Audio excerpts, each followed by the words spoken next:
बच्चों, आपके लिए महामैराथन मैंने बनाई थी पूरा चैप्टर 1 से 8 हाफ ईयरली एग्जामिनेशन के लिए मदद करने के लिए, और पीवाईक्यू मैराथन भी आपको दी है कल शाम को। लेकिन बच्चों को कहना था कि सर फॉर्मूला रिवीजन जल्दी से पार्ट 1 बुक का करा दीजिए, तो आप तैयार हो जाइए। मैं अगले कुछ मिनटों में आपको चैप्टर 1 से 8 तक पूरा फॉर्मूला रिवीजन करा दूंगा। ध्यान से पूरा वीडियो देखिएगा, तो शुरू से अंत तक पूरा वीडियो देखिए, जिससे कोई भी इंपॉर्टेंट फॉर्मूला आपसे बच नहीं पाए और 30 मिनट्स के अंदर ही अपने आप मार्क्स को बूस्ट कर लीजिए। तो वेलकम टू अरविंद एकेडमी, मैं हूं अरविंद सर। मुझे 25 साल से ज्यादा का टीचिंग एक्सपीरियंस है और easy physics with Arvind sir बोलता हूं। तो इजी फिजिक्स के लिए अरविंद एकेडमी चैनल को सब्सक्राइब कर लीजिएगा। चलिए शुरू करते हैं। तो जैसा आपने देखा, फॉर्मूला रिवीजन इन 30 मिनट्स। आइए शुरू करते हैं। कई बच्चों को होता है कि सर ये जो आप पढ़ा रहे हैं इसका अगर पीडीएफ मिल जाए तो आसानी होगी। तो कुछ नहीं करना, आप अरविंद एकेडमी ऐप को बेटा डाउनलोड कर लीजिए। उसके स्टोर सेक्शन में जाइएगा अरविंद एकेडमी ऐप के, और यहां पे क्लास 12 फ्री पीडीएफ नोट्स मिलेंगे। इसके अंदर क्लिक करके डाउनलोड कर लीजिएगा। सारी पीडीएफ्स ओपन हैं जो आपकी पढ़ाई में मदद करेंगे। ये बड़ा सा थंबनेल लगाया है इसी का, तो कोई दिक्कत नहीं। अरविंद एकेडमी ऐप को डाउनलोड कीजिए और अपना काम बना लीजिए। चलिए शुरू करते हैं फॉर्मूला रिवीजन। तो ये रहा chapter 1, electric charges and fields. इसमें देखिए, ये पहले एक छोटा सा फॉर्मूला है जहां पे ये बताया जाता है कि जो मास होता है वो स्पीड के साथ बदलता है। तो यहां पर m = m0 रेस्ट मास है, √1 - v²/c²। इस तरीके से जैसे जैसे v बढ़ाओगे m बढ़ता जाएगा। दूसरा होता है quantization condition of the charge, q = ne। तो इलेक्ट्रॉन का चार्ज n है नंबर ऑफ इलेक्ट्रॉन्स, और q है टोटल चार्ज। इसे बोलते हैं क्वांटाइजेशन कंडीशन। फिर यहां कूलम्ब्स लॉ होता है जो कि बहुत इंपॉर्टेंट है, और उसका स्केलर फॉर्म होता है 1/4πε0 Q1 Q2/r²। यहां जो 1/4πε0 होता है, इसकी जो वैल्यू होती है k की 9 × 10⁹ SI यूनिट्स के अंदर, ये भी याद रखिएगा। और ε0 को बोलते हैं permittivity of the free space, जिसे 8.85 × 10⁻12 with suitable appropriate units SI system में लिखते हैं। और ये इसके वेक्टर फॉर्म लिखा है, इसको भी याद करके रखिए। कभी कभी एक नंबर में सीधे लिखने को ही आ जाता है। F21 = 1/4πε0 Q1 Q2/r², और ये यूनिट वेक्टर लगा दीजिएगा R12। चलिए आगे चलते हैं। ये है डाइलेक्ट्रिक कांस्टेंट, जिसे K की बात कर रहे थे, या रिलेटिव परमिटिविटी भी इसे बोलते हैं। और ये वैल्यू होती है ε/ε0 की, यानी F vacuum upon F medium. इसको पकड़िए, एक एक नंबर के सवाल बनते हैं कि अगर वैक्यूम में कुछ फोर्स लग रहा है तो वाटर में कितना लगेगा। वाटर में डाइलेक्ट्रिक कांस्टेंट 80 होता है, तो वहां पर F/80 फोर्स लगता है। और ये हो गई एयर के लिए, ये वैक्यूम मतलब कुछ नहीं 1, और आपका वाटर के लिए 80। ये सुपरपोजिशन प्रिंसिपल, इसको याद करके रखिए, सीधे लिख दीजिएगा, आसान होता है। इलेक्ट्रिक फील्ड की बात करें तो E = F/Q0, और electric field due to point charge की बात करें तो 1/4πε0 Q/r²। ये एक पॉइंट चार्ज की वजह से कितना इलेक्ट्रिक फील्ड बनता है उसकी कहानी है। फिर कॉन्टिन्यूअस चार्ज डिस्ट्रीब्यूशन की बात करें तो जहां पर देखिए चार्ज की, हम सिंगल चार्ज की बात करते हैं, तो E = 1/4πε0 Q/r²। और कोई कॉन्टिन्यूअस बॉडी होगी तो वहां पर इंटीग्रेशन का सहारा लेते हैं, जैसा ये आपको लिखा है। वॉल्यूम चार्ज के लिए यही बात वॉल्यूम के लिए लग जाती है। इसके लिए यहां वॉल्यूम वाला फॉर्मूला, जैसा ये सरफेस चार्ज डेंसिटी का ये है और लाइन चार्ज का ये है। तो ये कॉन्टिन्यूअस चार्ज डिस्ट्रीब्यूशन, फिर ये वॉल्यूमेट्रिक, मतलब कोई मान लीजिए सॉलिड गोला है, फिर ये सरफेस चार्ज डेंसिटी के हिसाब से, फिर लाइन चार्ज के हिसाब से। कुछ और इंपॉर्टेंट फॉर्मूले फटाफट करते रहते हैं। Electric field due to long thin wire, ये बड़ा इंपॉर्टेंट है, गॉस लॉ का एप्लीकेशन है। तो E = λ/2πε0 × r, ये इलेक्ट्रिक फील्ड होती है एक इनफाइनाइटली लॉन्ग वायर से बनने वाली। Electric field due to ring के एक्सेस पे जो बनती है वैल्यू, ये रिंग है, इसके एक्सेस पे जो बनेगी 1/4πε0 Qx/x² + r² की power 3/2। Electric dipole moment P = Q × 2L। Dipole moment एक वेक्टर क्वांटिटी होती है, माइनस चार्ज से प्लस चार्ज की तरफ। एक्सियल पॉइंट पर डायपोल का electric field 1/4πε0 2πr r² - a²। और जिस तरफ इलेक्ट्रिक फील्ड होती है उसी तरफ डायपोल मूवमेंट होता है, या दोनों की डायरेक्शन सेम होती हैं। और जब ये डायपोल हो जाता है छोटा, स्मॉट, शॉर्ट, तो ये फॉर्मूला अप्रोक्सीमेशन के तहत 1/4πε0 2p/r³ बन जाता है।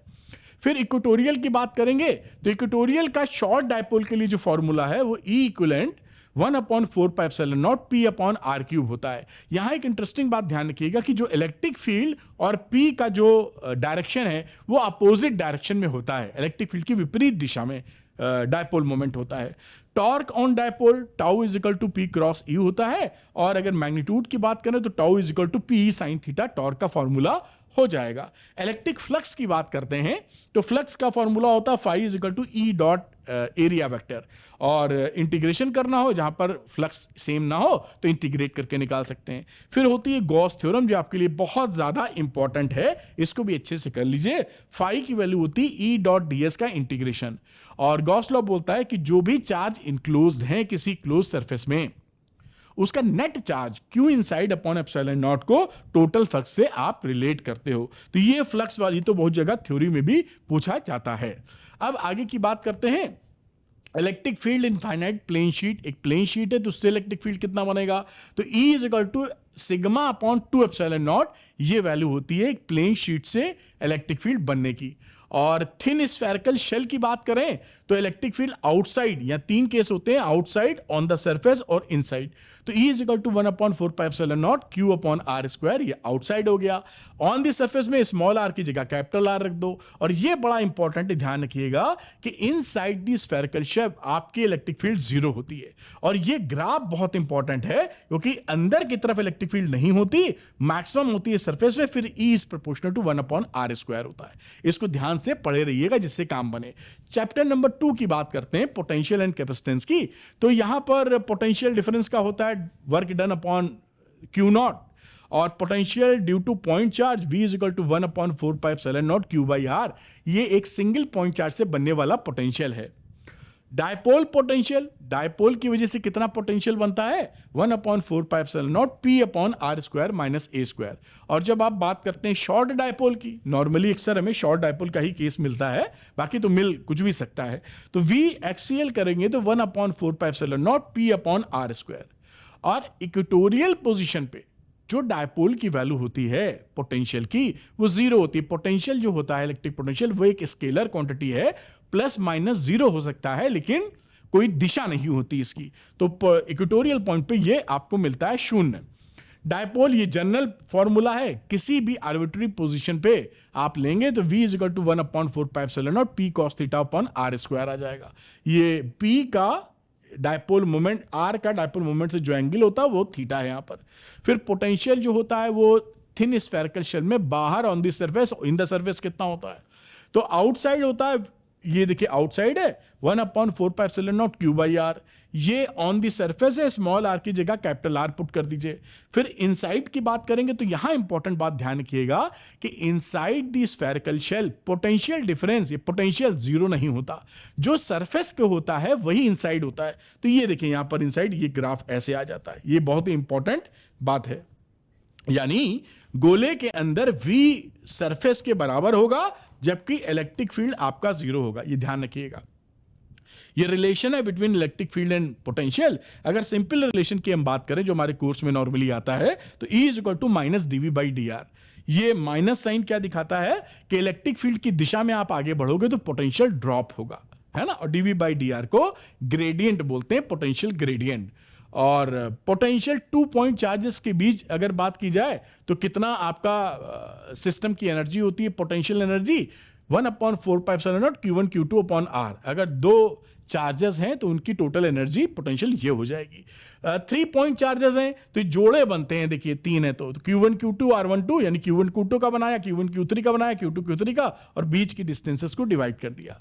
और इसी तरीके से 4 होंगे तो 4 के पेयर बना लेते हैं, 6 पेयर बनते हैं। Potential energy of a dipole की बात करें तो U की value potential energy PE cos θ1 minus cos θ2, यानी θ1 से θ2 अगर आप घुमा रहे हो तो कितना एनर्जी उसका बढ़ेगा या घटेगा वो इसके बराबर होगा जितना वर्क डन करोगे। और पोटेंशियल एनर्जी अगर आप किसी डायपोल की बात करते हैं तो U is equal to minus PE cos θ पकड़ के रखेंगे। हाँ, उसका रेफरेंस पॉइंट आप पकड़ेंगे 90 डिग्री पर जब डायपोल है तो उसका पोटेंशियल एनर्जी 0 है। फिर कैपेसिटेंस, कैपेसिटर की बात होती है, Q is equal to CV formula होता है और C is equal to Q/V। और यहां पर कैपेसिटेंस जो स्फेरिकल कैपेसिटर होता है उसका कैपेसिटेंस कितना होता है, C is equal to 4πε0 into R spherical capacitor का। और V अलोंग द एक्सेस की बात करें वो कितना होगा, तो फॉर्मूला लिखा है एट द सेंटर होता है 1/4πε0 Q/r। और अगर एक्सेस पे P की बात करें तो 1/4πε0 Q upon under root R² capital R² plus small r square. अब इसी चैप्टर में एक कदम और आगे बढ़ते हैं, पैरेलल प्लेट कैपेसिटर की हम लोग बात करते हैं। तो ये इसमें कैपेसिटेंस का हो गया के epsilon not a upon D, और कैपेसिटर सीरीज में तो 1 अपॉन सी के फॉर्मेट में जुड़ जाता है, पैरेलल में तो C1 प्लस C2 के फॉर्मेट में जुड़ जाएगा। एनर्जी स्टोर्ड इन कैपेसिटर बात करेंगे तो हाफ CV स्क्वायर या half Q square upon C या हाफ QV के बराबर। साथ में जो एनर्जीज होती हैं सीरीज हो या पैरेलल सिंपली ऐड हो जाती हैं, U1 plus U2 plus U3 करते हुए। एनर्जी डेंसिटी की बात करेंगे तो एनर्जी डेंसिटी होती है half epsilon naught E square, ये याद करके रखिएगा। और अगर रीडिस्ट्रीब्यूशन ऑफ चार्ज, दो कंडक्टर अगर चार्ज है उनको एक कंडक्टर से जोड़ देते हैं तो कॉमन पोटेंशियल की वैल्यू ये लिखी है, और जो चार्जेस आफ्टर कनेक्शन स्टेबलाइज या इक्विलिब्रियम के बाद आते हैं Q1 dash upon Q2 dash, उसकी वैल्यू C1 अपॉन C2 के रेशियो में बट जाती है। और लॉस ऑफ एनर्जी इस फॉर्मूले से आप निकाल सकते हैं, और डायलेक्ट्रिक का formula E naught upon E। Polarization density इसको भी याद रखिए, sigma P equal to QP upon A, ये सब पढ़े रहिएगा तो काम आ जाएगा। इलेक्ट्रिक सब्सटिबिलिटी साई होता है P upon epsilon naught E, और relation between K and psi, तो डायलेक्ट्रिक कांस्टेंट और साई के बीच में K is equal to 1 plus psi, एक नंबर का सवाल यहां पूछा जाता है। और कैपेसिटेंस अगर डायलेक्ट्रिक से भरा है तो पार्शियली फील्ड डायलेक्ट्रिक, तो C is equal to epsilon naught A D minus T plus T by K से आप निकाल सकते हैं। अगर कंडक्टिंग स्लैब है तो ये D upon D minus T into C not से आ जाएगा आपका। अब यहां पर बात करते हैं आगे की, ये कुछ मैंने एक चार्ट सा बनाया है जो बहुत ही इंपॉर्टेंट है कि बैटरी डिस्कनेक्टेड है अगर तो डायलेक्ट्रिक डालेंगे तो क्या होगा, बैटरी कनेक्टेड है तो क्या होगा, इसको भी याद कर लीजिएगा। और ये कंपाउंड डायलेक्ट्रिक के लिए कुछ फॉर्मूले जो आपके काम आ सकते हैं, इसको जरूर पढ़िए कि कई सारे डायलेक्ट्रिक अगर डाले गए हैं तो क्या होगा। अब मैं तीसरे चैप्टर की बात करता हूं, करंट इलेक्ट्रिसिटी I होता है Q by T, I instantaneous dQ upon dt, V is equal to IR Ohm's law, resistivity या resistance R is equal to rho by L, rho है रेजिस्टिविटी, R है resistance, और current density J is equal to I by A, conductance G is equal to 1 upon R, conductivity sigma is equal to 1 upon rho. Vector form of Ohm's law, ये अक्सर आपसे पूछा जाता है, पकड़े, V is equal to IR को normally हम scalar form बोलते हैं जो होता ही है, और E is equal to rho into J vector, इसे vector form of Ohm's law बोलते हैं। ड्रिफ्ट वेलोसिटी कितनी होगी, बहुत इंपॉर्टेंट टॉपिक, अक्सर इसमें से सवाल मिलेगा। तो VD होती है minus E upon M into tau. यहां पर ये इलेक्ट्रॉन के लिए ड्रिफ्ट वेलोसिटी लिखी है, किसी और के लिए लेंगे तो उस चार्ज की वैल्यू रख देंगे। Relation between I and VD, बहुत important formula, I is equal to NA/VD। क्या आप जानते हैं यहाँ जो N होता है वो क्या चीज होती है, कई बच्चे गलती करते हैं, ये जो N लिखा है कमेंट करके मुझे बताना कि जो स्मॉल n है उसका क्या मतलब है ना। और ये रेजिस्टेंस का formula ml upon NE square tau into A। अब यहां इसके आगे की बात करते हैं हम लोग, रेजिस्टिविटी की वैल्यू इसी से निकाल ली जाती है। फिर relation between J sigma and E, ये वैल्यू हो गई mobility of charge carriers mu equal to VD upon E। Relation between I and mu, ये रिलेशन हो गया। टेम्परेचर डिपेंडेंस बड़ा इंपॉर्टेंट टॉपिक है बेटा, तो इसको जरूर पकड़े रहना। तो rho is equal to rho naught 1 plus alpha T minus T naught, ये इसका इक्वेशन का फॉर्मूला होता है, और इसी से अल्फा निकाल लिया गया है, और ये RT क्योंकि R इज प्रोपोर्शनल टू रो होता है। ये इंपॉर्टेंट टॉपिक है, अक्सर एक सवाल आता हुआ आपको दिखाई पड़ेगा। सीरीज का आप फॉर्मूला जानते ही हैं, पैरेलल का जानते ही हैं। सेल की बात करें तो V is equal to E minus IR in the case of discharging of cell, जहां स्मॉल r वगैरह ऐसे निकाल सकते हैं। चार्जिंग के केस में V is equal to E plus IR हो जाता है। सीरीज में अगर है तो E1 प्लस E2, R है R1 प्लस R2, पैरेलल में है तो दो सेल के लिए E1 R2 plus E2 R1 upon R1 plus R2, और n सेल्स पैरेलल में है तो इसको याद करके रखें, पैरेलल सेल्स ऐसे लगाए जाते हैं, ये फॉर्मूला आना चाहिए नहीं तो गड़बड़ हो जाएगी। कंडीशन मैक्सिमम करंट की सीरीज की लिखी हुई है आपके सामने, ये कंडीशन है I max NE upon R, ये कितना मैक्सिमम करंट होता है। ये पैरेलल की कंडीशन लिखी हुई है, ये आपको याद होनी चाहिए। मिक्स्ड ग्रुपिंग की है, जब total external load total internal resistance के बराबर होता है। Electric power P is equal to W by T, electric energy ये आप जानते ही होंगे, इसको पढ़ के रखिए। पावर सीरीज में तो 1 अपॉन P के फॉर्मेट में जुड़ता है, 1 अपॉन P1 करके। पावर इन पैरेलल है तो P1 प्लस P2 P3, और एफिशिएंसी है ईटा तो R upon R plus R। Maximum power theorem लिखी हुई है, किरचॉफ लॉ लिखा है कि भाई आने वाली करंट किसी जंक्शन पे जाने वाली करंट के बराबर होता है, और summation of sigma delta V is equal to 0, और V to stone bridge P upon Q is equal to R by S, जब V to stone bridge balance bridge होता है तो। अब ये चैप्टर 4 की बात करते हैं। बायो सावर्ट लॉ बहुत ज्यादा इंपॉर्टेंट है, जरूर पकड़े रहिएगा। और इसकी value dB is equal to mu not upon 4 pi I dl sine theta upon R square होता है। इसको पकड़ याद करके तैयारी रखिए। Relation between mu naught epsilon naught C, तो C is equal to 1 upon under root mu not into epsilon naught होता है। Magnetic field due to a finite wire, ये अब कोर्स में नहीं है लेकिन याद कर लीजिए, मौके मौके पे काम आ जाता है, ये अदरवाइज कोर्स से हट गया है। Magnetic field due to infinite current carrying conductor, कोई बहुत लंबा वायर है करंट कैरिंग, उससे कितना मैग्नेटिक फील्ड बनेगा, तो mu not upon 2 pi I by R. और इनफाइनाइट वायर का एक एंड के सामने, ये तो सेंटर में है, ये वैल्यू बनती है करंट की। और अगर कोई करंट कैरिंग लूप है तो इसके सेंटर पे कितना बनेगा, mu not I upon 2 R, current carrying circular loop पर। और एक्सेस पे कितना होगा, ये सेंटर है, इसकी एक्सेस पे कितना मैग्नेटिक फील्ड होगा, वो mu not I R square 2 R square plus X square की power 3/2।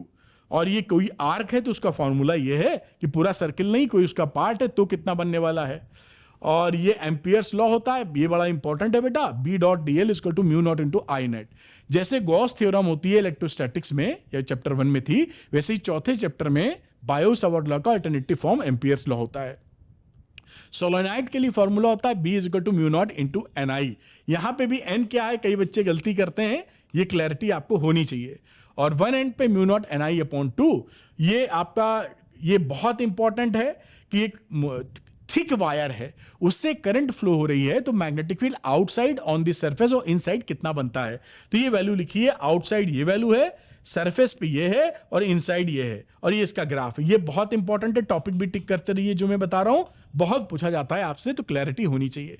Force on a moving charge F होता है Q into V cross B यहां पर। तो ये स्पेशल कंडीशन है, अगर रुका हुआ चार्ज है तो कोई भी फोर्स एक्सपीरियंस नहीं करता है। साथ में अगर मैग्नेटिक फील्ड की ही डायरेक्शन में मूव कर रहा है या उसकी अपोजिट डायरेक्शन में, तो भी कोई फोर्स उस पर नहीं लगेगा बेटा। और force on A current carrying conductor, F की वैल्यू होती है आई एल क्रॉस बी, इसको पकड़ के रखिए, या I L B sine theta magnitude के फॉर्म में बेटा। अब अगला फॉर्मूला देखते हैं बेटा, ये बहुत इंपॉर्टेंट है, जो force between two parallel current carrying wires, दो जो करंट कैरिंग वायर्स होते हैं, अगर वो एक ही डायरेक्शन में करंट है तो अट्रैक्शन होता है, और अगर अपोजिट डायरेक्शन में करंट है किधर किधर तो रिपल्शन होता है। और ये पर यूनिट लेंथ कितना इसका फोर्स होता है, mu not upon 2 pi I1 I2 upon R. इसको अच्छे से याद करके रखिएगा, सवाल इससे समझ लीजिए आएगा ही, इससे सवाल आना बहुत ज्यादा इंपॉर्टेंट है। टॉर्क की बात करें तो tau is equal to M cross B. और गैल्वेनोमीटर की बात, इससे भी अक्सर 5 नंबर का सवाल आ जाता है, ये एंगुलर डिफ्लेक्शन है, NBA अपॉन K इंटू आई। तो जो एंगुलर डिफ्लेक्शन है वो करंट के लीनियरली प्रोपोर्शनल होता है बेटा। और ये गैल्वेनोमीटर कांस्टेंट है, I अपॉन एल्फा के बराबर, K अपॉन NBA के बराबर होता है। करंट सेंसिटिविटी की बात करें IS की, तो अल्फा अपॉन आई या NBA upon K current sensitivity है। फिर आता है वोल्टेज सेंसिटिविटी, तो VS अल्फा अपॉन V या NBA अपॉन KR हो जाएगा, यानी वोल्टेज सेंसिटिविटी होती है करंट सेंसिटिविटी अपॉन R। फिर है कन्वर्जन की, गैल्वेनोमीटर को आप एमीटर में कैसे चेंज करते हो, तो एमीटर में चेंज करने के लिए एक लो वैल्यू रेजिस्टेंस जो कि शंट होता है, वो गैल्वेनोमीटर के पैरेलल में लगा दिया जाता है। कितने वैल्यू का शंट लगाओगे, IG upon I minus IG into G, इसको पकड़ के रखिएगा। और IG और RA यानी टोटल एमीटर का कितना रेजिस्टेंस होगा, यहां से निकाला गया है। फिर आता है कि गैल्वेनोमीटर को वोल्ट मीटर में कन्वर्ट कर रहे हो तो कैसे करोगे, तो हाई वैल्यू रेजिस्टेंस को सीरीज में लगा देते हैं। कितना हाई वैल्यू लगेगा, high V upon IG minus G, ये वोल्ट मीटर का टोटल रेजिस्टेंस है। मैग्नेटिज्म मैटर जो है काफी थ्योरेटिकल चैप्टर है, लेकिन फिर भी जो फॉर्मूले हैं उनको तैयारी रखनी जरूरी है। तो मैग्नेटिक लेंथ और ज्योमेट्रिक लेंथ का रेशियो होता है 0.84। और Coulomb's law of magnetic force, जैसे कूलाम्स लॉ लगता था वैसे ही मैग्नेटिक में लगा दिया, 1 upon 4 pi mu not upon 4 pi QM1 QM2 upon R square. Magnetic dipole moment कितना हो गया, M is equal to QM into 2L।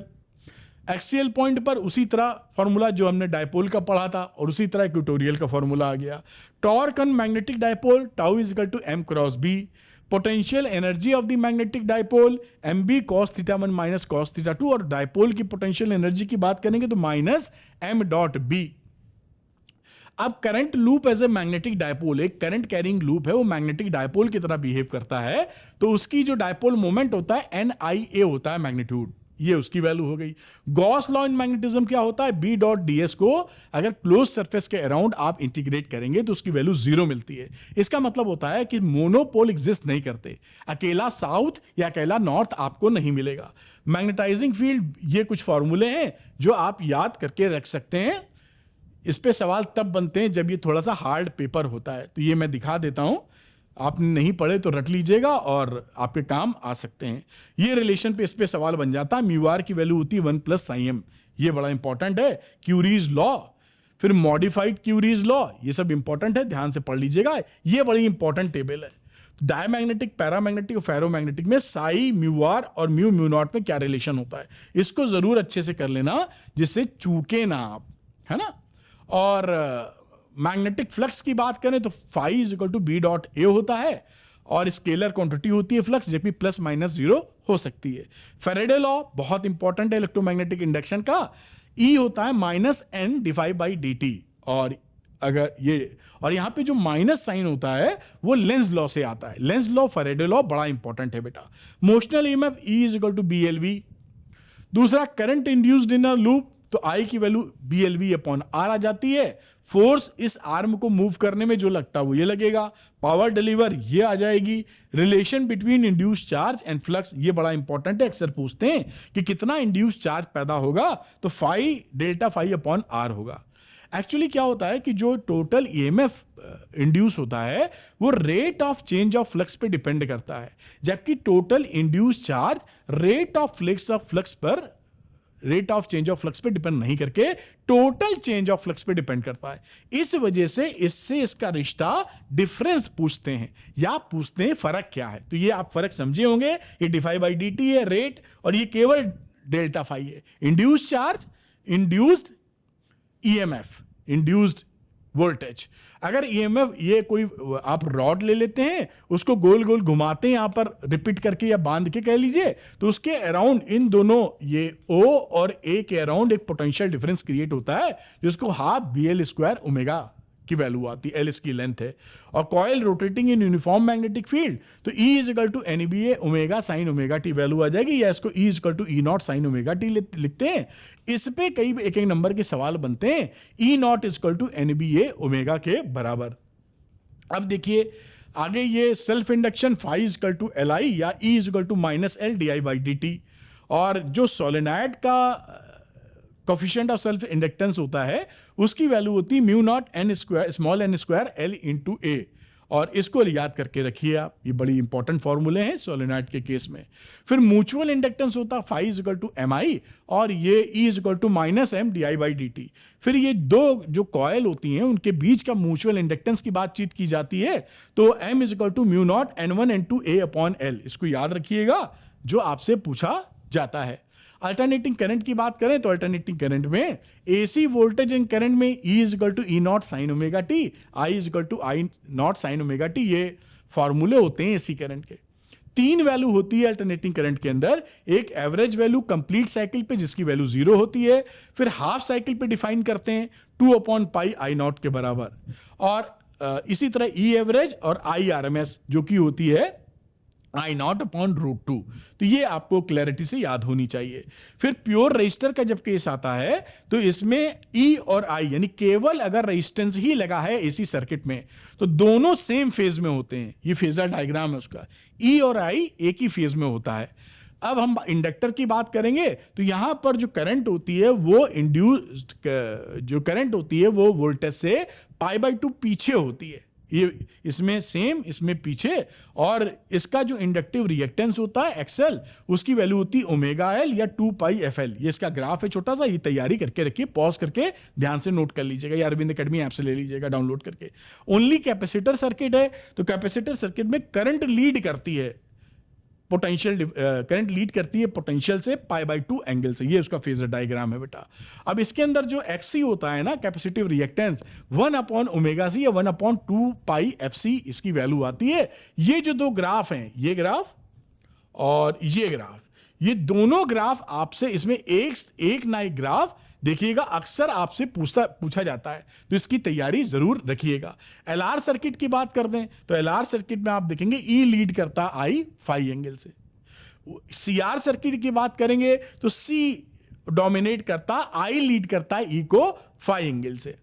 फिर सीरीज एलसीआर सर्किट, ये तो तीनों को मिला के आपको होना ही चाहिए। तो सीरीज एलसीआर सर्किट में आप देखेंगे कि total impedance opposition to the current in alternating circuit में √R² plus XL minus XC का होल स्क्वायर होता है, और ये इंपिडेंस ट्रायंगल है, और ये इसका फेजर डायग्राम जो कि आपको पता होना चाहिए। अब स्पेशल केसेस कुछ लिखा है कि इंडक्टिव सर्किट हो या कैपेसिटिव कब होता है, रेजिस्टेंस सर्किट कब होता है, वो आप पकड़े रहिएगा। फिर रेजोनेंस कंडीशन काफी इंपॉर्टेंट है। वहां पर जब XL बराबर XC होता है तो maximum current in series LCR circuit मिल जाता है। ये जो मैक्सिमम करंट की कहानी होती है उसी को हम बोलते हैं maximum resonance condition. Maximum current achieve होती है, वो कब होती है? XL बराबर XC। ये एंगुलर रेजोनेंट फ्रीक्वेंसी 1/√LC या रेजोनेंट फ्रीक्वेंसी 1/2π√LC। और क्वालिटी फैक्टर कितना बढ़िया रेजोनेंस हुआ, ये लिखा हुआ 1/R√LC L/C। ये P average equal to ERMS IRMS cos phi। ये एक साइकिल में एवरेज पावर अल्टरनेटिंग करंट में कितना होता है, ये होता है। और ये डिफरेंट वैल्यू लिखी है। सबसे इंपॉर्टेंट ये ध्यान रखिएगा कि जो रेजोनेंस कंडीशन होती है, ये cos phi is the power factor. वो पावर फैक्टर उस समय रेजोनेंस कंडीशन में 1 होता है, इसलिए इसका फॉर्मूला ERMS इंटू IRMS होता है। जो इंडक्टिव सर्किट है या कैपेसिटिव सर्किट, उसमें पावर कंजम्पशन 0 होता है। कोई ऐसा सर्किट जिसमें पावर कंजम्पशन 0 हो लेकिन करंट हो तो उसको बोलते हैं wattless current. Power factor cos phi R/Z, purely resistive या रेजोनेंस के लिए cos phi की वैल्यू 1। वॉटलेस करंट मैंने बताया कि एक ऐसा अल्टरनेटिंग करंट का सर्किट जिसमें करंट तो है लेकिन average consumption of power is 0, उसको बोलते हैं वॉटलेस करंट। तो वो किस एग्जांपल के तौर पे प्योरली इंडक्टिव या प्योरली कैपेसिटिव सर्किट में आपको ये करंट दिखने को मिलती है, पावर कंजम्पशन आपको 0 मिलता है देखने को। ट्रांसफार्मर के लिए I1/I2 E2/E1 N2/, ये फॉर्मूला है, और साथ में power efficiency of the transformer, power output upon power input into 100, ये इंपॉर्टेंट है, इससे आपका काम बन जाएगा बेटा। अब इलेक्ट्रोमैग्नेटिक वेव्स की बात करते हैं। ये काफी हद तक कुछ छोटे मोटे फॉर्मूले है, वरना पूरी थ्योरी है। तो डिस्प्लेसमेंट करंट ID की वैल्यू होती है ε0 d∅E/dt। ये इलेक्ट्रिक फ्लक्स है, जब इलेक्ट्रिक फ्लक्स में होता है चेंज तभी डिस्प्लेसमेंट करंट आपको मिलती है। अगर इलेक्ट्रिक फ्लक्स में चेंज होना बंद हो जाएगा तो कोई भी करंट आपको डिस्प्लेसमेंट करंट नहीं मिलेगी। और मॉडिफाइड एम्पियर्स लॉ बता दिया गया था कि एम्पियर्स लॉ में इनकंसिस्टेंसी थी जो मैक्सवेल ने शो किया, उसकी वजह से डिस्प्लेसमेंट करंट इंट्रोड्यूस किया। तो B.dl क्लोज्ड इंटीग्रेशन में μ0 IC plus ID, conduction current और डिस्प्लेसमेंट करंट। ये मैक्सवेल की 4 इक्वेशंस हैं, कभी कभी पूछ ली जाती हैं, चारों याद कर लीजिएगा। इससे पूरा इलेक्ट्रोमैग्नेटिज्म को आप मोर और लेस समझा सकते हैं। फिर ये इलेक्ट्रोमैग्नेटिक वेव्स होती है, डायरेक्शन ऑफ EM वेव किस डायरेक्शन में होगी, E×B के डायरेक्शन में, जो वेक्टर वाला रूल होता है E×B वही। और सोर्स क्या होता है इसका, एक्सीलरेटिंग चार्ज। इलेक्ट्रोमैग्नेटिक वेव कैसे बनती है, एक्सीलरेटिंग चार्ज की वजह से। एनर्जी डेंसिटी की वैल्यू लिखी हुई है, UE की वैल्यू ये है, UB की ये है, टोटल एनर्जी डेंसिटी है। जो इलेक्ट्रोमैग्नेटिक वेव होती है उसकी टोटल एनर्जी आधी आधी डिवाइडेड रहती है इलेक्ट्रिक फील्ड और मैग्नेटिक फील्ड के अंदर। और इंटेंसिटी की वैल्यू ये लिखी है I=ε0 E² RMS into C। अब अगला मोमेंटम, जो इलेक्ट्रोमैग्नेटिक वेव होती है वो एनर्जी और मोमेंटम दोनों कैरी करती है। मोमेंटम होता है U/C। रेडिएशन प्रेशर लिखा हुआ I/C। E एंड B में रिलेशन क्या होता है, E/B = C। और रिलेशन C μ E में C = 1/√μ0 into ε0। Equation of electromagnetic wave कैसे लिखते हैं इसको भी थोड़ा सा तैयार कर लीजिएगा। ये इलेक्ट्रोमैग्नेटिक स्पेक्ट्रम है, ये याद ही करने पड़ेंगे। तो वेवलेंथ और फ्रीक्वेंसी किस रेंज में होती है बेटा। और उसके बाद ये रेडियो वेव्स की प्रॉपर्टीज वगैरह है, जो पूरी तरीके से थ्योरी है, आपको इसको याद करना ही बेहतर होगा कि यूज क्या है। Microwave radar system aircraft navigation में यूज की जाती है। प्रोडक्शन कैसे किया जाता है, इंफ्रारेड कहाँ रिमोट कंट्रोल टीवी VCR में यूज की जाती है, विजिबल लाइट हमारे देखने के काम आती है, और कहाँ इसका कैसे प्रोडक्शन है। अल्ट्रावायलेट फूड प्रिजर्वेशन वगैरह में काम आती है। मॉलिक्यूलर स्ट्रक्चर की स्टडी में, एक्सरे मेडिकल डायग्नोसिस में काम आती है। क्रिस्टल्स को उसकी जो स्ट्रक्चर है क्रिस्टल्स का उनको समझने में भी काम आती है। गामा रे सबसे ज़्यादा एनर्जी होल्ड करती है, हाईली पेनिट्रेशन पावर होती है, मैलिग्नेंट टिश्यू या कैंसरस टिश्यू को किल करने के काम आती है। तो ये इसकी थ्योरी थी, ये पूरा मैंने आपको रिवाइज करा दिया है, इसको आप ध्यान से देख लीजिए बेटा। All the best. तो बच्चों जाते जाते मैं आपको याद दिलाऊंगा कि आपको फिजिक्स आसान करनी है तो द्रोणा में मेरे साथ आ जाइए। फ्रेश स्टार्ट किया है 8 अगस्त से, जिससे कि आपका कुछ नहीं छूटेगा। 10 दिसंबर तक कोर्स भी हो जाएगा, बहुत रिवीजन का समय मिलेगा और पुराने या ओल्ड लेक्चर्स भी मिलेंगे जो मैंने अभी पढ़ाए हैं इसी साल अप्रैल से, और पूरे सिलेबस का भी। इसके अलावा NCERT exercise, NCERT examples, last 10 years के PYQs, MCQ, search reasoning, case study, सबके वीडियो सॉल्यूशन मैंने रिकॉर्ड करके आपके लिए दिए हैं। और हैंड रिटन नोट्स भी मेरे हैं गोल्ड स्टैंडर्ड, जो आपके काम आएंगे विद फार्मूला शीट। तो तुरंत आप ज्वाइन कर सकते हैं द्रोणा और फिजिक्स को आसान कर सकते हैं, क्योंकि मेरे पास है 25 साल का एक्सपीरियंस, जिससे मैं आपको राइट गाइडेंस देता हूं। और जो बच्चे चाहते हैं द्रोणा में एनरोल करना, वो अरविंद एकेडमी ऐप को डाउनलोड कर लीजिए। इसका लिंक स्टोर सेक्शन में मिलेगा, डिस्क्रिप्शन में मिलेगा, और स्टोर सेक्शन में जाइए, वहां पर द्रोणा आपको दिखाई पड़ेगा। द्रोणा लेकर तुरंत पढ़ना स्टार्ट कीजिए। Thank you very much for watching this video. Arvind academy channel को सब्सक्राइब करना मत भूलिएगा। Easy physics with Arvind sir. और वीडियो पसंद आया हो तो लाइक और शेयर जरूर कीजिएगा। Thank you, good luck to you, bye.